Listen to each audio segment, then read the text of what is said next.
Dear friends, welcome to Inquest. In this video, let's discuss about 27th October 2021 daily current affairs useful for your UPSC, KPSC and all other competitive exams.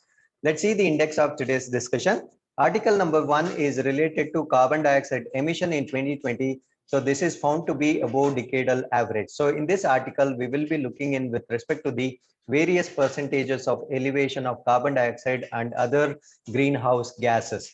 Article number 2, Indo-Pacific Regional Dialogue. That is, this is expected to held between 27 to 29th of October 2021. So let's see the purpose of this particular dialogue. Article number 3, Security Inc. Based on nanomaterials that spontaneously emits light can combat counterfeiting. So there is a new invention by the scientists. So this Security Inc. So this is based on nanotechnology that can actually prevent counterfeiting. Article number 4, PM Ayushman Bharat Health Infrastructure Mission. So in this article, let us understand what are the things that are in this PM Bharat Health Infrastructure as the objectives. Article number 5, WHO High Level Meeting for Renewed TB Response. It was co-chaired by India. So in this article, let us understand the target of India to eradicate TB completely. Article number 6, Thespian Rajnikant given Dada Saheb Phalke Award. So along with this, there are many awardees in this particular article. So let us find out the same with respect to their categories as well. So with this, let us start with the first article. Carbon dioxide emissions in 2020 above decadal average. So irrespective of various measurement, Paris Agreement and all those things, even then the emission levels have not come down. So it has been increased compared to the last decadal average, compared to last 10 years. So a report from World Meteorological Organization, that is WMO, said that increase in carbon dioxide from 2019 to 2020 was slightly lower than that observed in 18 to 19, but higher than the average annual growth rate over the past decade. See, compared to last 10 years, the average raise in carbon dioxide is more, but compared to the previous year, I mean to say 2018 to 2019, the emission of carbon dioxide between 2019 and 20 is found to be less, but decadal average is more. So this is despite the approximately 5.6% drop in fossil fuel carbon dioxide emission in 2020 due to restrictions related to pandemic. So as we all know, most of the activities were shut during the pandemic. Despite of that, so there is only 5.6% drop in fossil fuel carbon dioxide emission in 2020. Even then, the decadal average has risen. So for methane, so far we have spoken about carbon dioxide. So let's talk about methane. So the increase from 2019 to 2020 was higher than that observed from 2018 to 2019, and also higher than the average annual growth rate over the past decade. So compared to previous year also, it is more, and average decadal average is also more with respect to the emission of methane.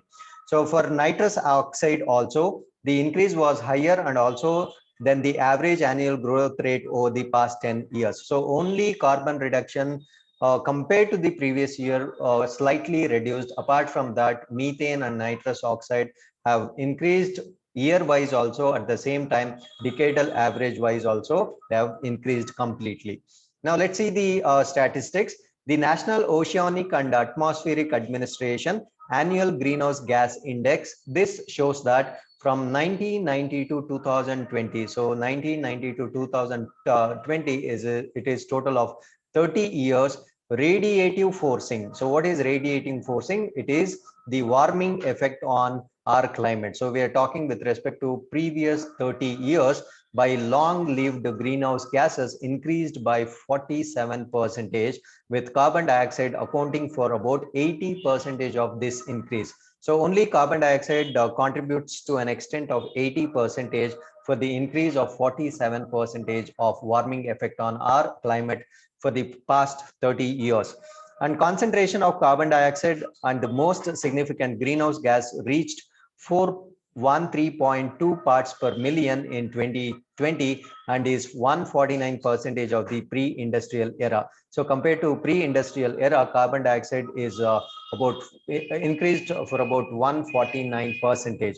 And if you look at other gases like methane is 262% and nitrous oxide is 123% of the levels in 1750 when human activities started disrupting Earth's natural equilibrium. So all the greenhouse gases, let it be carbon or even methane or nitrous oxide, have risen to a greater extent compared to the pre-industrial level.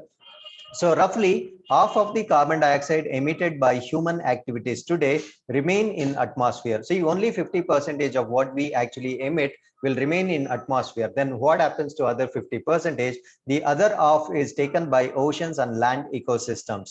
The bulletin has the WMO report is called flagged concern that the ability of land ecosystem and oceans to act as sinks may become less effective in future, thus reducing their ability to absorb carbon dioxide and act as buffer against the large temperature increase. So though now the 50% of the carbon that is being emitted has been absorbed by oceans and ecosystems, but there is an anticipation that this capacity of absorption and behaving like sinks of carbon may become less in future because the threshold of these particular oceans might go beyond the capacity of emission. So then obviously they cannot absorb the carbon. And next, at the current rates of increase in greenhouse gases concentration, as we see a temperature increase by the end of this century, far is excess of Paris Agreement target of 1.5 to 2 degrees Celsius above pre-industrial level. So looking at the level at which we are actually polluting or producing greenhouse gases, as per our, kind of target to reduce 1.5 degree or keep the average temperature raised below 1.5 degree to 2 degrees Celsius above pre-industrial level, so might not reach, or it will go far behind this, beyond this particular target.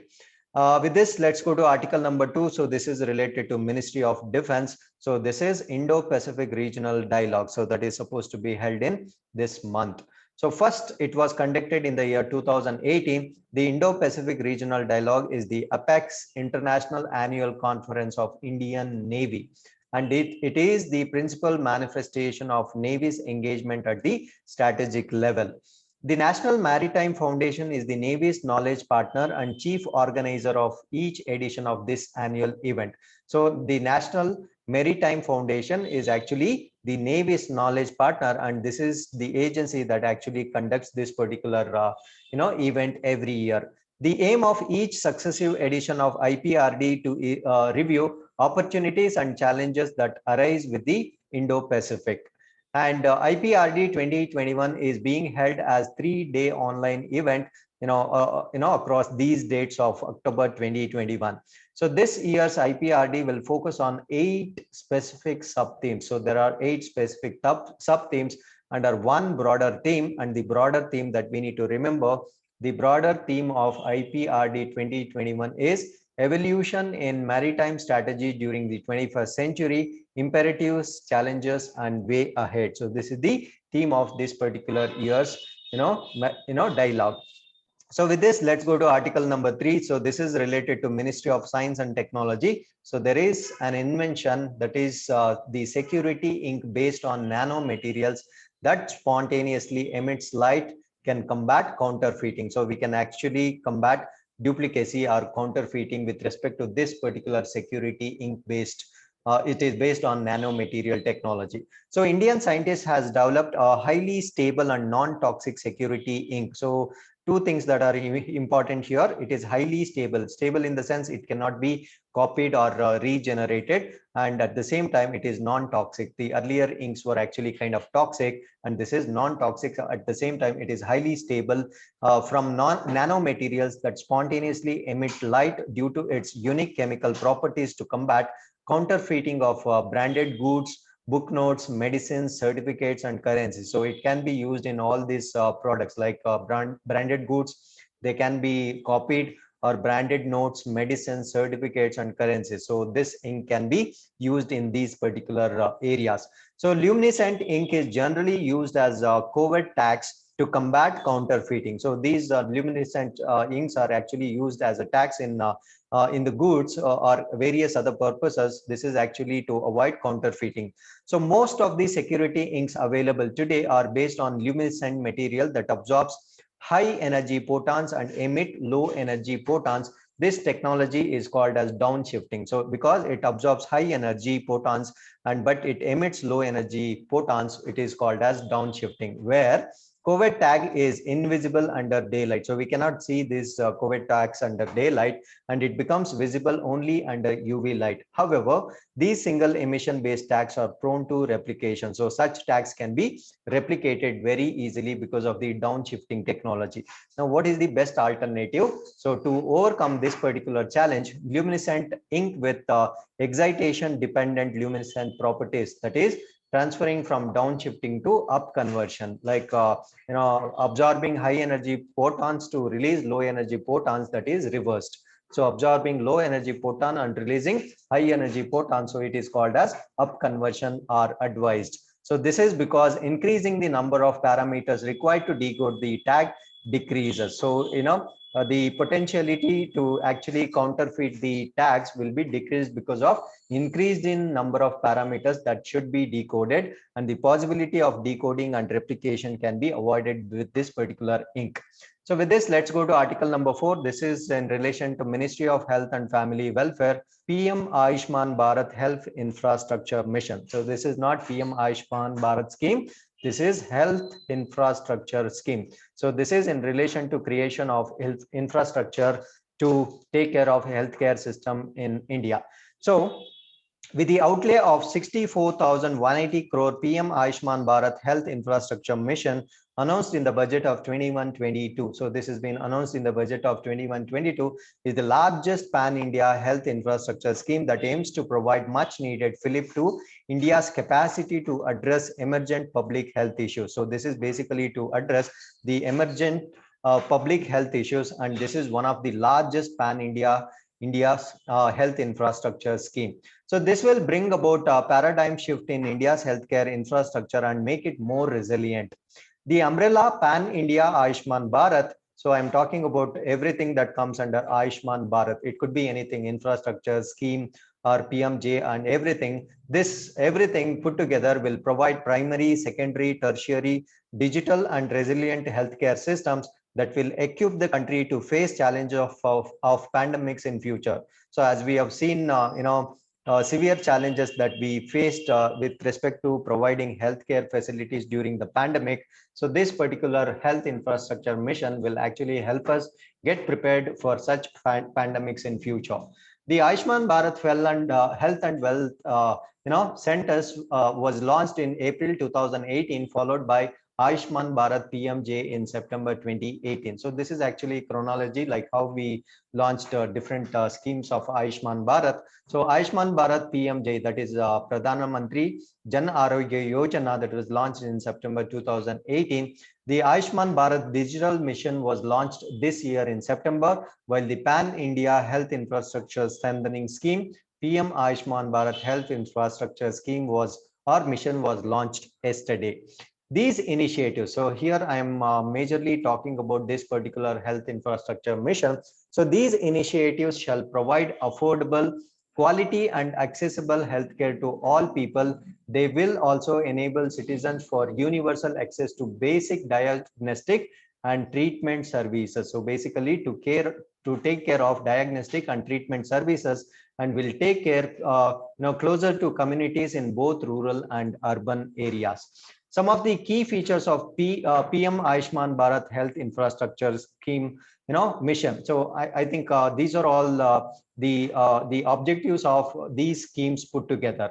Now I am talking about only PM Ayushman Bharat Health Infrastructure Mission. So under which 134 different types of tests will be done for free at the district level, which will not only save cost but also reduce unnecessary inconvenience for the people.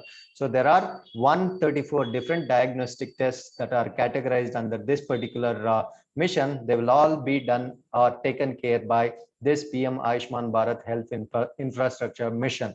And it definitely helps saving cost for the poor people and reduces the inconvenience. And for the very first time in Asia, not in India, for the very first time in Asia, two container-based hospitals with comprehensive medical facilities will be kept ready at all times, which can be swiftly mobilized by rail or air to respond to any calamity or disaster in the country. So if there is any calamity or disaster in the country, there will be two container-based hospitals that can be mobilized by rail or air to those particular areas, and this is first of its kind in the entire Asia. And PM Ayushman Bharat Health Infrastructure Mission aims to produce robust outcomes in public health, leapfrogging India to one of the most advanced countries in the world in terms of management of public health outbreaks. So this will give you a kind of a big jump towards managing the public health outbreaks. The planned interventions will also lead to availability of adequately trained manpower who can contribute to diagnosis and research on novel pathogens, biological threats, reducing dependence on foreign partners and laboratories. So this is not just the infrastructural development, it also includes having manpower who can actually contribute in the areas of diagnosis and also in the areas of research, so that reduces our dependence on foreign partners and laboratories. Development of critical care hospital blocks in 602 districts. So this is actually the target, to develop critical care hospitals in 602 districts as proposed under the scheme shall make such districts self-sufficient to large extent in providing comprehensive treatment for infectious diseases like what we saw in case of corona, without disruption to other essential health services. So in order to take care of these infectious diseases, the other health services should not be altered. So this is what is the objective of this particular scheme. And also augment the critical care capacities in the public health facilities. And initiatives such as strengthening of point of entry will ring fence our borders against the import of new infectious diseases and pathogens. So since we have had a terrible experience with respect to migration or contamination of this corona from the foreign countries, now there will be strict vigilance at the fence borders that will be enabled. And this actually prevents the entry of new infectious diseases or pathogens into our country. This is kind of saying prevention is better than cure. So setting up of the national, regional, state, district, and block level laboratories to integrated into a network for surveillance function. So it is not just treatment. So we can actually prevent entering of such diseases, and backed by our robust IT-based reporting mechanism through the integrated health information platform. So there will be an establishment of integrated health information platform. This shall lead to self-reliance for detection, not just the detection, prevention, and containment of disease outbreaks. So this is the best possible way by which we can actually prevent entry of these new infectious diseases to our country. So with this, let's go to the next article, that is in relation to Ministry of Health and Family Welfare, WHO high-level meeting for renewed TB response. It is co-chaired by India. So to eliminate TB in India by 2025, 5 years ahead of the global target. So actually the global target to eradicate TB is by 2030, and our country, India's target is to eradicate TB by 2025. That means our target is ahead of 5 years compared to global target. So India's TB elimination program is also addressing all comorbidities and goes beyond medical intervention. So it is not just giving treatment. So our intervention should go beyond the medical intervention. This is to tackle the social determinants of TB while minimizing access barrier to diagnosis and treatment. So there should not be any problem to diagnosis and treatment. So this is the main objective of our target. Through the Nikshay Poshan Yojana. So this is actually linked with the eradication of TB. Through Nikshay Poshan Yojana, nutritional support is extended to all TB patients for the entire duration of their treatment. So throughout the course of treatment, there will be nutritional support given to all TB patients by Nikshay Poshan Yojana. The program is also rigorously working towards airborne infection control in hospital wards and outpatient waiting areas. So this is actually the TB actually spread, it spreads through air. So that's why it is called as airborne. So that is the reason why, to make sure that it doesn't spread through air, they are taking care of, they are controlling the infection in the hospital wards and outpatient waiting areas. So these are the main areas of communication. And reaching the unreachable and reaching them early. So this is actually the motto of this particular target, that is reaching the unreached and reaching them early is a challenge, and launched TB Mukt Bharat Abhiyan as a people's movement for TB elimination in India. India remains committed to supporting countries in its neighborhood with possible technical support and assistance for the same reason. So with this, let's go to the last article. Thespian Rajnikant given Dada Saheb Phalke Award. So actor Rajnikant was presented the Dada Saheb Phalke Award by the Vice President M. Venkaiah Naidu at the National Film Awards ceremony in Delhi. Not just Rajnikant, there are other awards in other categories as well. Number one, Dhanush for his lead role in Asuran, and Manoj Bajpayee for Bhonsle received the Best Actor award. And Kangana Ranaut was awarded the Best Actor in Female category award for her role in Manikarnika, the Queen of Jhansi. This is in Hindi, and Panga, that is also in Hindi. And Malayalam movie, that is Marakkar Arabi Kadalinte Simham, this actually received the Best Film Award. And actor Pallavi Joshi and Vijay Sethupathi were given the Best Supporting Actress and Best Supporting Actor Award for their performance in Tashkent Files and Super Deluxe, respectively. The Nargis Dutt Award for the Best Feature Film on National Integration was received by the makers of Taj Mahal. So this is not Kannada Taj Mahal, this is Marathi Taj Mahal. While the Best Movie on Social Issues trophy went to Anandi Gopal for same language, once again for Marathi.